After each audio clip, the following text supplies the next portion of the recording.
বাংলাদেশের অর্থনীতির চাকা সচল রাখতে প্রয়োজনে বৈধ পথে অর্থ প্রেরণ করা। প্রবাসীরা যদি বৈধ পথে রেমিটেন্স প্রেরণ করে তবে দেশের মানুষ ভালো থাকবে, দেশ সমৃদ্ধ হবে।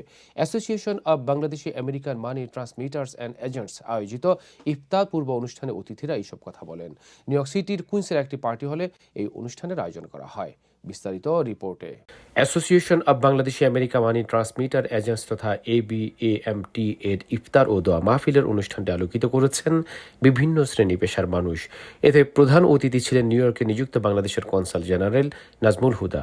তিনি জানান, বর্তমানে সৌদি আরবকে পেছনে ফেলে সবচেয়ে বেশি রেমিটেন্স যায় যুক্তরাষ্ট্র থেকে। এই ধারা অব্যাহত রাখতে প্রবাসীদের প্রতি আহ্বান জানান তিনি। অনুষ্ঠানটির সঞ্চালনায় ছিলেন সংগঠনের সাধারণ সম্পাদক ASM মাইনুদ্দিন পিন্টু।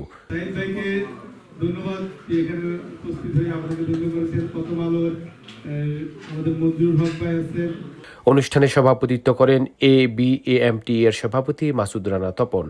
এমন একটি আয়োজনে উপস্থিতির জন্য অতিথিদের ধন্যবাদ জানান তিনি। একটি কথা বললেন যে একটি প্রতিষ্ঠান, বিদেশি একটি প্রতিষ্ঠান বন্ধ হয়ে গেলে আপনারা রেকর্ড পেতে আপনাদের কত কষ্ট হয়।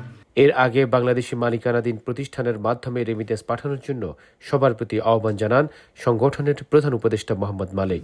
অনুষ্ঠানে অন্যদের মধ্যে উপস্থিত ছিলেন উপদেষ্টা আতাউর রহমান, পরিচালক আমিনুল ইসলাম, পরিচালক কবির আহমেদ, পরিচালক জাকির কামাল, জেবিবি এর প্রেসিডেন্ট গিয়াস আহমেদ সহ অন্যরা।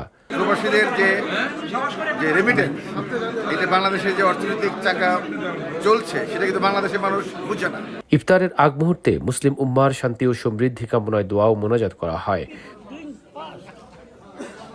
সৌরভ ইমাম, IBTV, নিউ ইয়র্ক।